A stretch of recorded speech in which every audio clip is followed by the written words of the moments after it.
bem-vindos à live do Fruto do Espírito. Eu sou a Camila e essa é a 10ª live, né, sobre o estudo do Fruto do Espírito.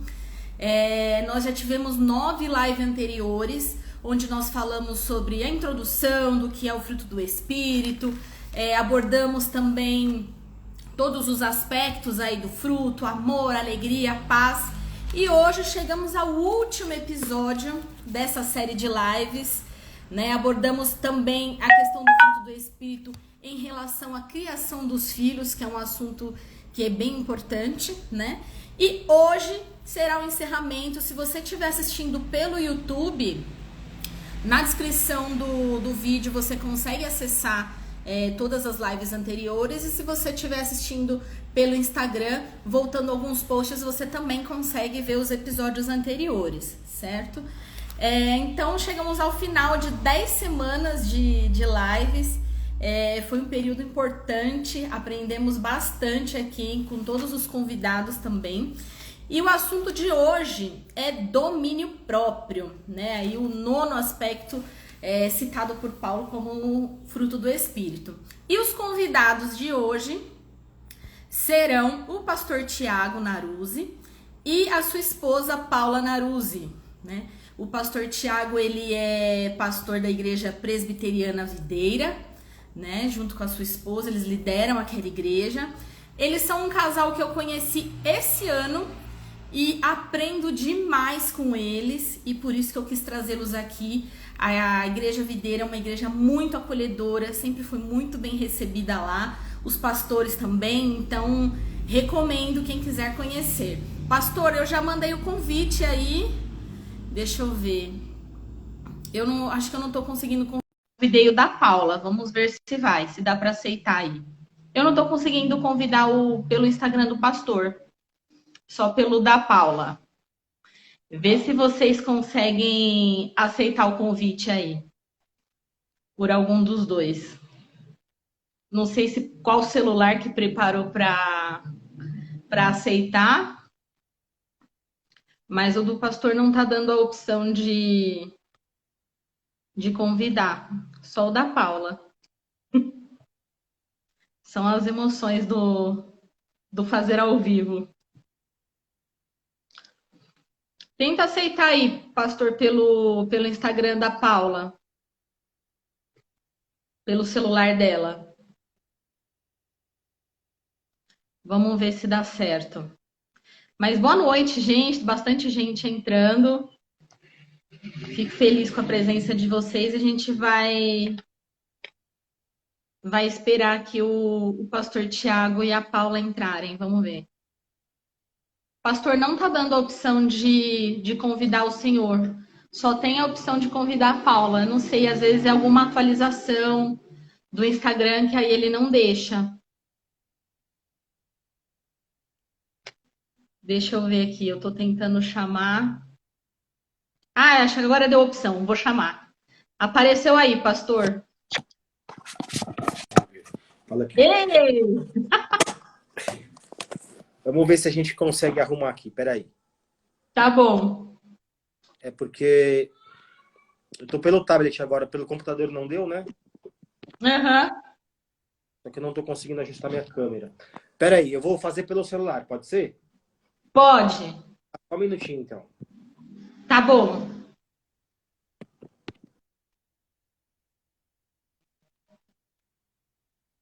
Gente, então a gente vai esperar o pastor entrar e aí a gente já começa a falar um pouco sobre esse assunto tão importante que é o domínio próprio, né? O domínio próprio, em algumas traduções da Bíblia, tá escrito também como temperança. Então, o pastor Tiago, convidado de hoje, vai explicar para a gente um pouco sobre isso, quais as diferenças, se é a mesma coisa e tudo mais. Vamos ver, que agora vai.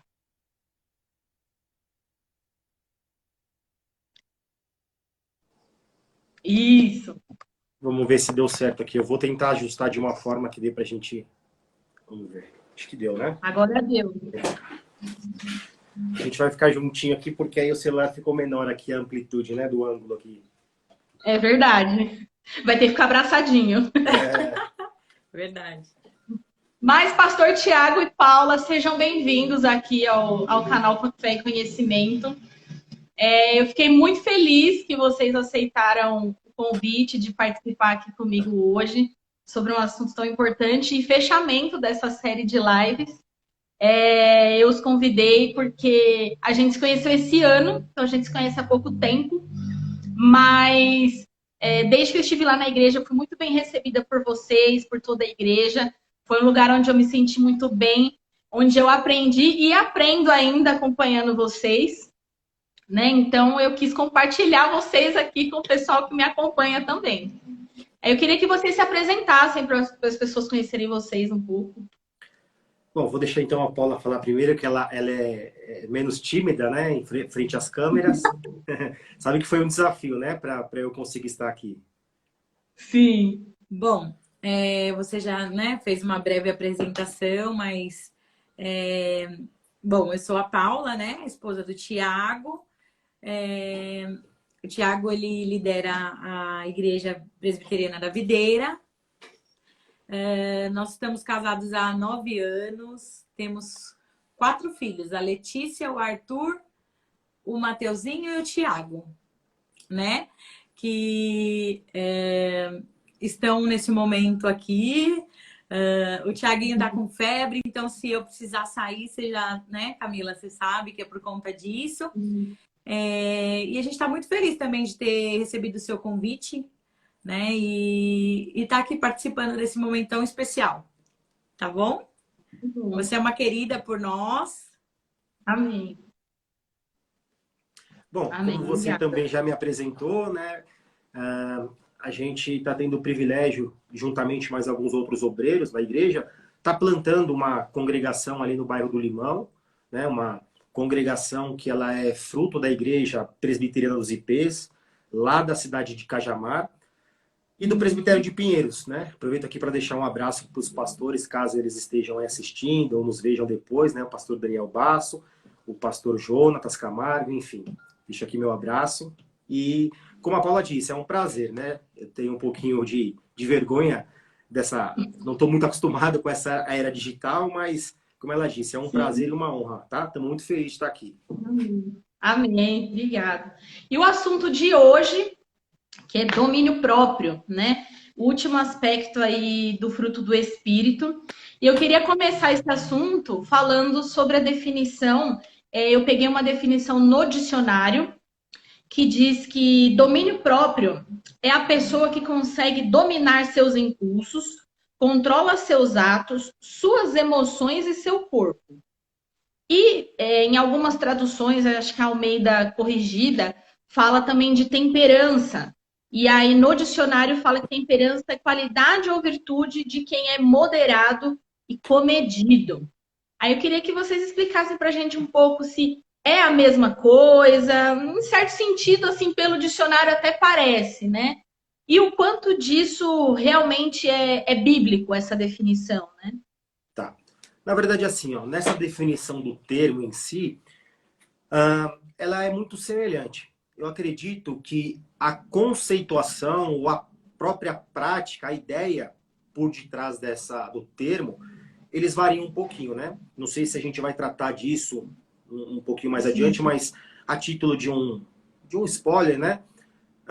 Por exemplo, nós entendemos de uma forma bíblica, como o próprio termo nos diz, né? Domínio próprio, é o domínio dos instintos, aquilo que nós chamamos, né? Instintos pecaminosos que habitam em nós, que já são inatos, né? Desde que nascemos, então lutamos contra algo dentro de nós. Mas a concepção secular, embora nós usemos o mesmo termo, na prática, a luta é geralmente contra algo externo a nós, né? Então, existe essa diferenciação, né? Embora os termos ou o conceito seja muito semelhante, mas a ideia por detrás, ou a própria prática, ela tem essa grande distinção. Inclusive, isso vai modelar como é que nós vamos lutar contra esse problema, ou como é que nós vamos buscar esse fruto, né? Sim. E era isso que eu queria, para a gente já começar aprofundando mais nisso, porque no mundo fala que assim, essa coisa do autocontrole, o domínio próprio, às vezes isso está bem associado a até uma castração, né? algo de que tira a sua liberdade. Mas trazendo isso para a Bíblia, não é meio o contrário, né? Exato. Pois veja, você tocou num ponto muito interessante, né? Outras ciências, vamos dizer assim, né? Elas dizem que a busca por essa virtude ou por esse fruto chamado domínio próprio, ela se encontra dentro de nós. Chamam, né, de horror ou aquilo que as Força de pessoas... vontade. Exatamente. Mas à luz das escrituras, nós veremos que, ao contrário, né, dessas ciências que enfatizam o poder interior ou aquilo que hoje a humanidade como um todo, eles se vangloriam, né, de um empoderamento, a Bíblia diz que não. Na verdade, por ser fruto, embora esteja em nós, a sua origem ela é externa a nós. Nós entendemos que essa origem, ou o grande doador, né, dessa virtude ou desse fruto é o próprio Deus. Então, aqui também já há uma grande diferenciação. Sim. E o que a Bíblia nos diz sobre isso? Agora que a gente delimitou um pouco essa diferença do mundo, que o mundo coloca esse domínio próprio como algo nosso, como uma força de vontade, que é só correr atrás. A Bíblia diz que o fruto é do Espírito, né? Exato. Então, explica pra gente um pouco mais sobre isso. Ó, a gente pode usar até o próprio texto, né, o texto base aqui que nós estamos trabalhando e que vocês estão já ao longo de algumas semanas, Gálatas 5. Veja que interessante. Ele faz uma distinção muito grande entre a liberdade e a carne. Veja que ele sempre trabalha num aparente contraditório, né? Carne, espírito. E a gente vê obras e fruto. Então veja, existe o fruto, como nós entendemos do Espírito, é sempre uma virtude dada por Deus, ou uma capacitação dada por Deus, né?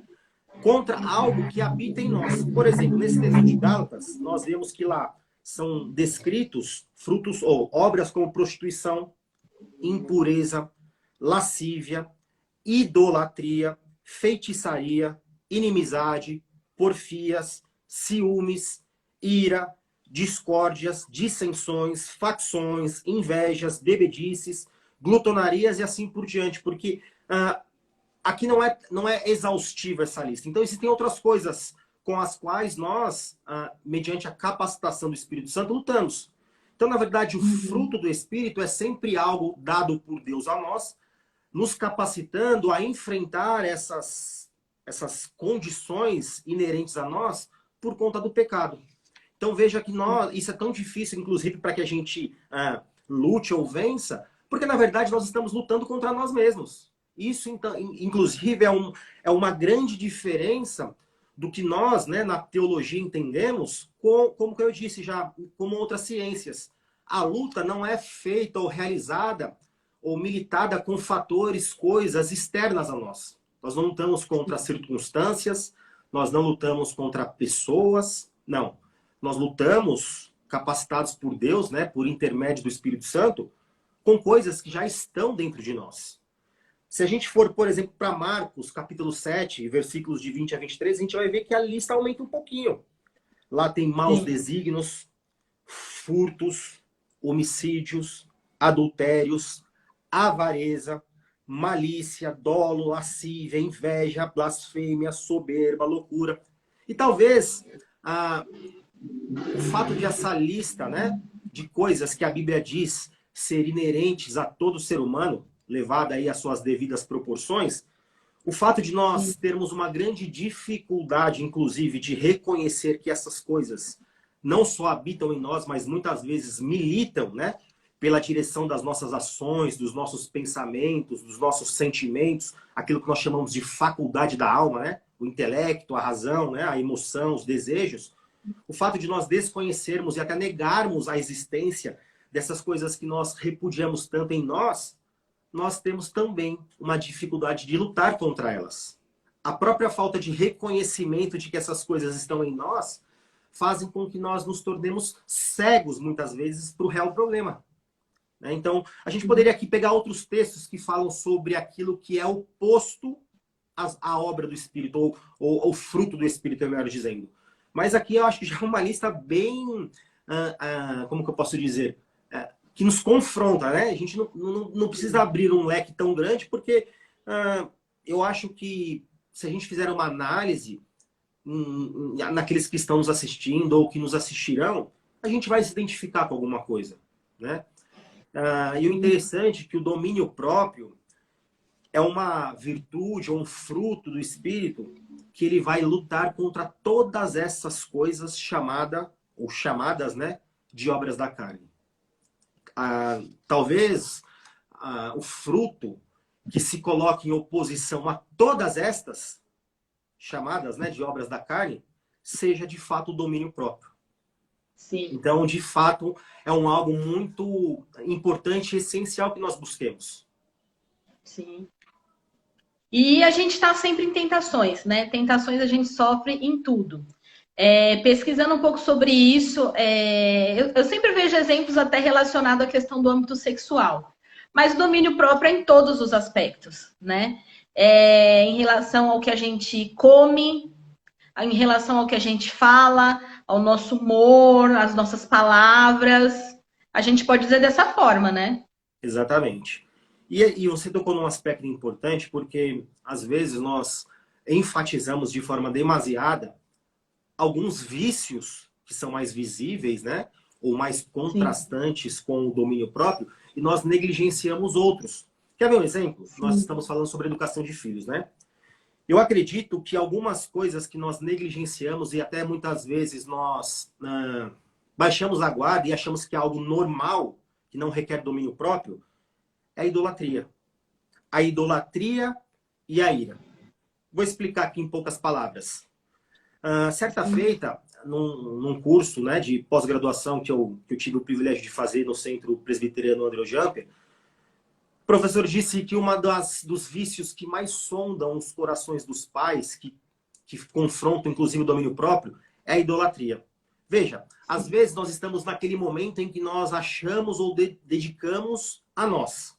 Construímos um altar, às vezes, em torno daquilo que chamamos o nosso momento de descanso ou lazer. Achamos que ele não é só merecido, mas deve ser respeitado por todos. Criamos barreiras em torno daquele momento, quase que um altar erigido a nós mesmos. Então, veja, todas as vezes em que nós, sem percebermos, fazemos desses momentos que destinamos a nós, ao nosso sossego ou descanso, e não percebemos que isso facilmente pode se tornar uma idolatria do eu, nós podemos chamar para a conversa um outro vício, a ira. Por quê? Quando uma criança, naquele momento, necessita de uma atenção, ou daquilo que nós chamamos ser a nossa missão, nós nos iramos. Por quê? Porque alguém mexe naquilo que para nós, naquele momento, é o mais valioso. Então, veja o quanto é importante nós termos esse domínio próprio, inclusive na educação dos filhos. Inclusive, por exemplo, naqueles que são ou têm uma tendência maior à avareza, ou naqueles que preferem negligenciar os cuidados e preferem, por exemplo, presentear ao lugar ou no lugar, né, de estar presente. Então veja que o domínio próprio é uma virtude, um fruto essencial para a criação dos nossos filhos. Seja na correção, seja no amor sem correção e assim por diante. São crenças assim que às vezes passam batido, mas é o que o senhor falou, vai moldando a forma como eu penso, molda o meu comportamento, que aí eu já fico irada, a criança já tá me irritando. Já é normal a criança irritar. E se a gente está com o foco da nossa adoração no lugar errado, aí para dar errado é muito fácil. Porque a gente já carrega, infelizmente, uma concepção errada, né? Pelo menos teologicamente falando, de que idolatria são apenas coisas externas a nós, físicas, né? Como, por exemplo, imagem, quadros, retratos e assim por diante. Mas, na verdade, a idolatria, como todos os outros vícios, ou como todas as outras coisas chamadas como obras da carne, habitam em nós. Elas só precisam de alguma circunstância para que ela aflore. E muitas vezes pode ser momentos bons, dados por Deus, lícitos, até recomendados por Deus pela palavra. Mas que se nós não tivermos, inclusive, o domínio próprio, a temperança, o equilíbrio, podemos fazer dessas coisas um altar. E, consequentemente, trazer outros problemas, né, que nos fazem ou fazem distanciar de nós o domínio próprio. Sim. E até eu já tive essas neuras aí, que até eu descobri, né, do tipo assim. Ai, logo que eu veio meu segundo filho, eu fiquei pensando, meu Deus, eu nem entendo da Bíblia direito, eu preciso estudar e tal. E aquilo virou uma idolatria, né? Olha que loucura, estudo da Bíblia, da palavra, mas com foco errado, sabe? Assim, de querer ser uma pessoa perfeita para criar filhos perfeitos, e isso não existe, né? Não é assim que funciona. Exatamente. E se você me permite, até uma reflexão que eu acho pertinente, relacionada à educação dos nossos filhos, né? Tudo bem que a gente está falando especificamente de domínio próprio, mas uma coisa que a gente tem que prestar muita atenção é quem é esse educando ou essa criança. Porque, por exemplo, biblicamente falando, nós sabemos que a criança já nasce em pecado. O que eu quero dizer? Sim. Biblicamente, nós precisamos entender que a criança já nasce com a inclinação para ira, raiva, para inveja. Então, veja, a pedagogia de hoje, ela é uma pedagogia que eu vou chamá-la de apóstata. Por quê? Porque a pedagogia como um todo, ela entende ou ela absorveu um conceito filosófico de que a criança, ela nasce neutra ou boa. Mas são Deu os uma fatores... travadinha, pastor. Ah, voltou. Desculpa. Como eu estava dizendo, né? A pedagogia de hoje, ela assumiu uma postura que entende o ser humano ou a criança como sendo alguém neutro. Alguém como se fosse uma folha lisa, uma folha de papel, cujos preenchimentos são, olha que interessante, são determinados pela sociedade. Nós não negamos que esses fatores externos influenciam na formação desse indivíduo. Mas olha a diferença de influenciar, porque só influencia algo que já está em nós, de determinar. Então, veja, se nós não entendemos que a criança ela já nasce com essas inclinações pecaminosas, nós podemos negligenciar, né, em nome de uma pedagogia correta, uma formação correta, a justiça e a correção. Recentemente, de uma forma aleatória, eu entrei numa live, né? Estava vendo alguns pedagogos, eu, pela graça de Deus, também tenho a formação em pedagogia, e inclusive de uma pedagogia que nós chamamos de cristã clássica, e eu vi uma pedagogia chamada de positiva, em que ela inibe, inclusive desencoraja os pais a dizerem não, a contrariarem os comportamentos. Veja o quanto isso é perigoso. A disciplina positiva. Exatamente. Então, eu louvo a Deus por esses momentos, né? Eu não tive a oportunidade de acompanhar todas as lives, mas de nós podermos, de certa forma, colaborar ou contribuir com os pais na formação dos seus filhos. Porque eu entendo que não há nada mais primoroso do que, dado por Deus a nós, do que a criação dos nossos filhos, né? Do que a formação intelectual, emocional, valorativa, ética, moral. Então, desculpa esse leque, mas eu achei importante que a gente trouxesse, porque a gente precisa entender quem é essa criança, né? A gente não pode olhar para ela como se ela fosse alguém que não carrega em si coisas que a lei vai apontar futuramente, que precisam ser corrigidas. E, ao mesmo tempo, precisamos, ao corrigi-las, desde a pequena idade, a mais tenra infância, apontar também o caminho da graça, do socorro. Por quê? Sim. Nós estamos agora formando um novo currículo pedagógico, por exemplo, para a escola bíblica dominical, né? Das crianças, destinadas à criança. E uma coisa que nós temos enfatizado é aquilo que nós chamamos de aplicação redentiva. O que eu quero dizer? Às vezes ensinamos a criança no intuito de educá-las, né? De formar uma base moral sólida, apenas o não ou aquilo que desagrada a Deus. Então a criança cresce com uma cosmovisão, uma base apenas de repreensão, mas não aprendeu que existe um caminho de socorro para aquilo que nós estamos dizendo que não é bom. Então, quanto mais cedo nós ensinarmos às nossas crianças que, de fato, aquilo que está em nós precisa ser combatido, mas não na nossa força, existe também um caminho de socorro, de salvação e de alívio quando nós não conseguimos. Então, é importante para que a gente também tenha esse tipo de domínio próprio, ou seja, de não enfatizar apenas a justiça e nos esquecermos da graça de Deus. Aí construímos uma base, né, teórica ou crendal de uma criança de um Deus apenas justiceiro e queremos que ela seja piedosa na fase adulta. E queremos que ela, ao crescer, seja uma pessoa devota e confiante na benevolência e na graça de Deus. Então veja como é importante a gente também ter esse equilíbrio, essa temperança na forma com que educamos os nossos filhos. Sim. E por que que é tão difícil viver isso, colocar em prática? Pois é. Porque muitas Realmente... vezes, na teoria, a gente até mais ou menos sabe. Ou às vezes é por isso que não põe em prática, porque talvez não saiba, né? Ó, a gente poderia falar diversos aspectos que de fato dificultam, né? Mas o primeiro deles, eu acho, e o mais visível, é por quê? Porque nós lutamos contra coisas internas a nós. Nós estamos lutando com aquilo que nós dizemos estar escondido nas mais profundezas do nosso ser. E muitas vezes, quando percebemos aquilo, queremos, sabe aquele piscar de olhos? Não, isso não existe em mim. Então, já é difícil porque nós não reconhecemos muitas vezes que coisas que nós repudiamos no outro existem em nós. Então, nós não conseguimos. Então, nós constantemente queremos buscar culpados pela nossa falta de domínio próprio. Quer ver um exemplo? Na área dos relacionamentos. É sempre o outro o culpado da minha ira. Mas à luz das escrituras, veja, eu só me iro, por exemplo, vamos supor que alguém passe e eu a julgue muito soberba. E por conta disso eu me iro. Eu vou dizer, e me irei porque essa pessoa é muito exibida. Eu fiquei irado porque ela quer ser o centro das atenções. Mas à luz das escrituras, eu só me iro porque o orgulho que está em mim não permite ou não deseja, não aceita que ninguém brilhe mais do que eu. Então veja que é muito difícil que nós encontremos, né, esse fruto ou essa temperança, ou nós não conseguimos lutar contra aquilo que habita em nós. Por quê?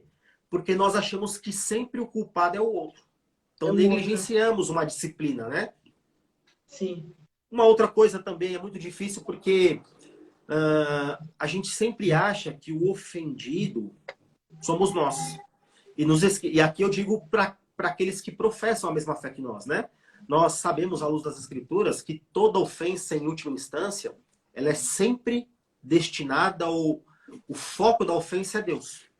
E se nós entendermos isso, por exemplo, o perdão, que também requer de nós domínio próprio, né? Ao invés de queremos justiça, oferecemos o perdão.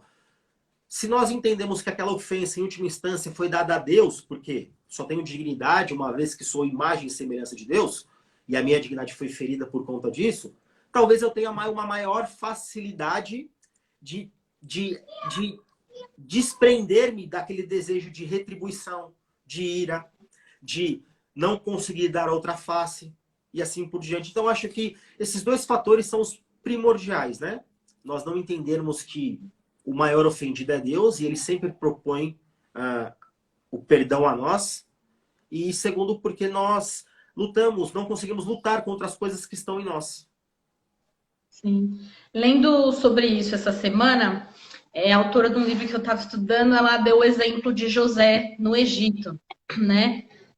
José do Egito, né? Só para identificar o personagem.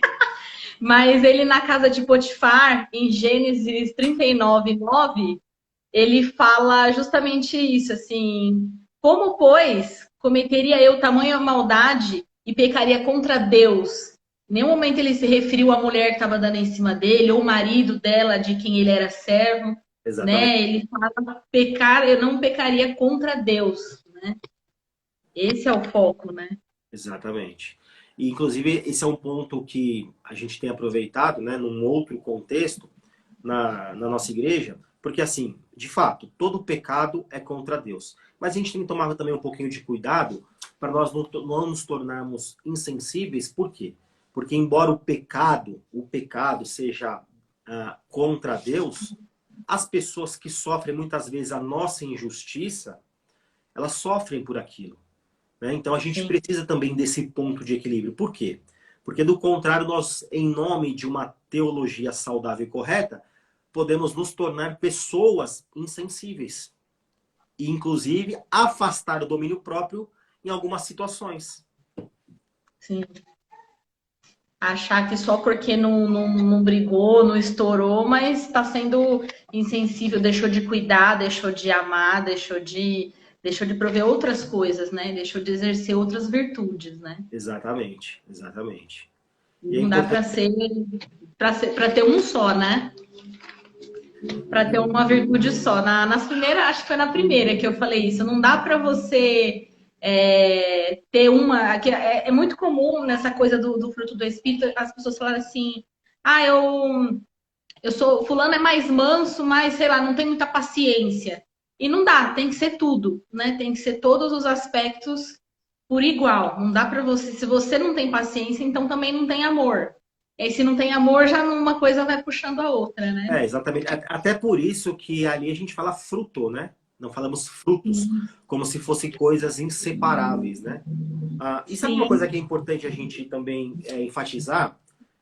Que fruto do Espírito, ela não é algo inerente ao ser humano. Como, por exemplo, aquilo que a psicologia chama de traços de personalidade.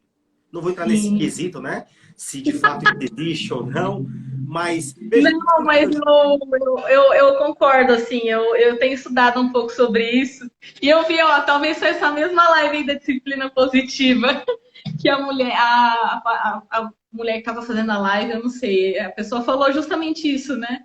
Ah, meu filho, ele é sanguíneo, ele é colérico, ele é não sei o quê. Não, seu filho está em pecado. e sabe por que que é interessante? Eu digo isso? Porque olha que interessante. Se a gente não entender que isso não é algo inerente, mas que é um presente dado por Deus, né? Um fruto, um presente porque eu digo que nós só o recebemos ao ponto que Deus nos dá o primeiro dom, o maior dom de todos. Aquilo que nós chamamos de salvação. E é justamente a salvação que nos possibilita agora desfrutarmos daquilo que foi plantado em nós, o Espírito Santo. Por isso que é um fruto. E por que eu digo isso? Podemos ter, socialmente falando, posturas ou atos que se assemelhem ao domínio próprio, mas não são. Quer ver um exemplo? Um policial talvez me humilhe. O fato de eu não revidar não necessariamente significa que eu exerci domínio próprio. Pode ser medo. Pode ser medo, inclusive, de uma penalidade. Entende a diferença? Por que eu digo isso? Se nós não fizermos essa distinção, nós podemos incorrer num risco maior de transformarmos o fruto em um legalismo e um mero esforço humano.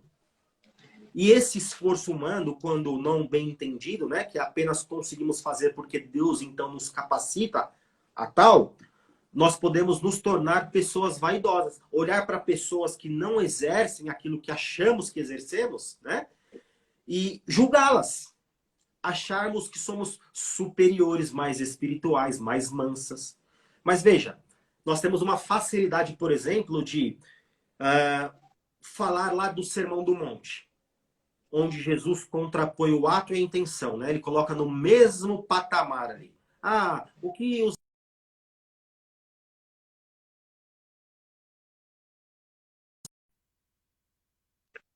Acho que deu Voltou. uma paralisadinha, né? Voltou? Ok. Mas vejam que ele fala o seguinte, ok, mas eu te digo, se você intentar no teu coração, você já cometeu o ato. Então veja que se as nossas intenções não forem santas ou fruto de uma nova disposição espiritual, nós estaremos apenas aquilo que nós chamamos de um legalismo, um moralismo.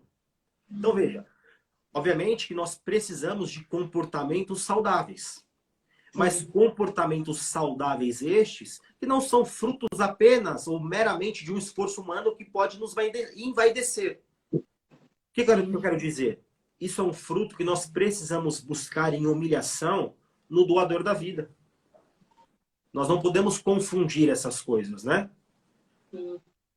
Vai além do comportamento, né? Vai Exatamente. de uma autoanálise interna aí do quanto realmente a gente. E dá para chegar lá?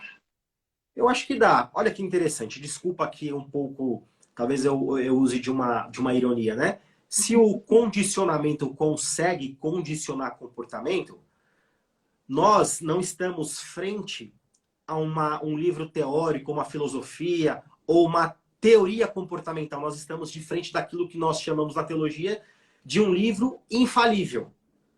Sobre o que significa a doutrina da infalibilidade. Aquilo que ela se propõe a fazer, ela fará. Então, se ela se propõe por meio da pregação, da palavra, da exortação, pelos meios ordinários e extraordinários, nos santificar, e a santificação também vem por meio dos frutos, né? Ela vai cumprir isso. Eu sei que é difícil, mas veja, nós não podemos cair num pessimismo e, ao mesmo tempo, num idealismo distanciado de uma realidade. O que eu quero dizer com isso? Nós precisamos ter aquilo que nós entendemos ser uma cosmovisão saudável.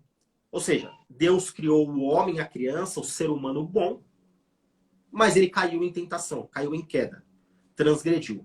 Consequentemente, assumiu esses vícios, né, comportamentais, sentimentais, teóricos e assim por diante. Só que a história não acaba aqui. Nós temos uma esperança de uma redenção. Então veja, ao mesmo tempo que olhamos para a situação caótica do nosso coração, que muitas vezes prega a nós mesmos que jamais conseguiremos na perfeição, né, esse domínio próprio, nós não paramos por aqui.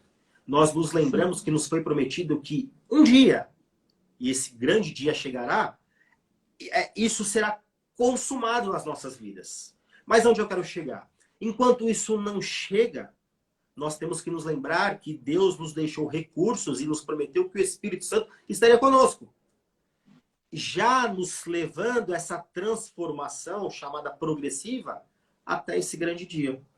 Então, por mais que nos seja difícil e outras pessoas digam ser utópico, nós entendemos que não. É difícil, mas é possível. E é possível porque nós não fazemos na força dos nossos braços, mas na capacitação do Espírito Santo. Sim. Pastor, foi muito bom. Aprendemos bastante. Apanhei também. Como eu brinco que é sempre um tapa na cara, né? Alguns ensinamentos, mas a gente precisa, eu principalmente.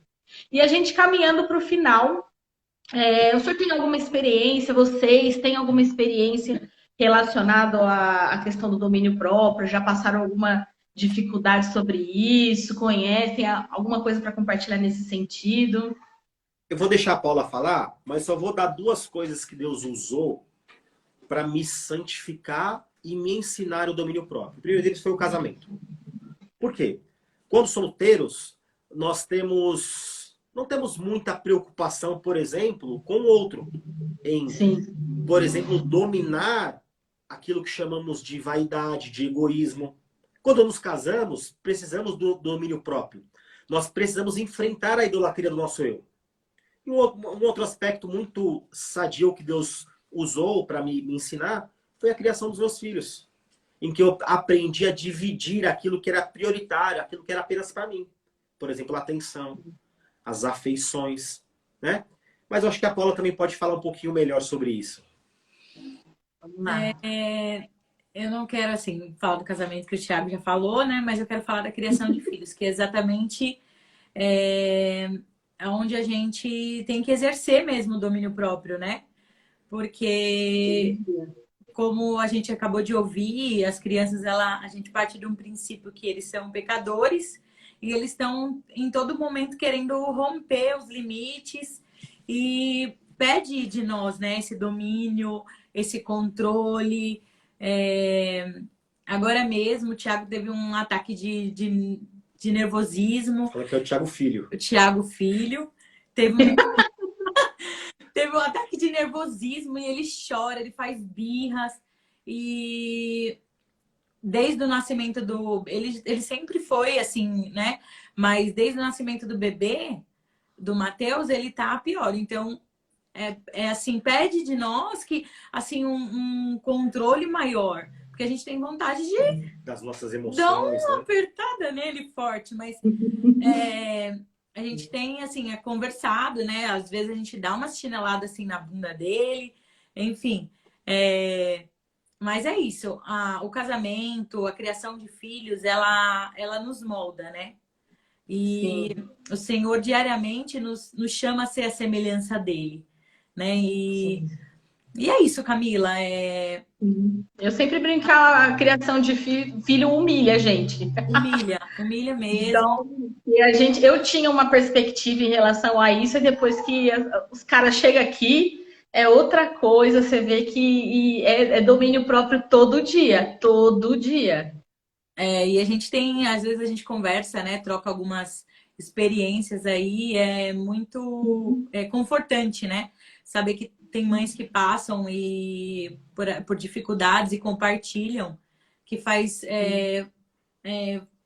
bem saber disso e faz a gente crescer também, né? Como a Camila também tá compartilhando com a gente uns devocionais relacionados ao Dia das Mães, né?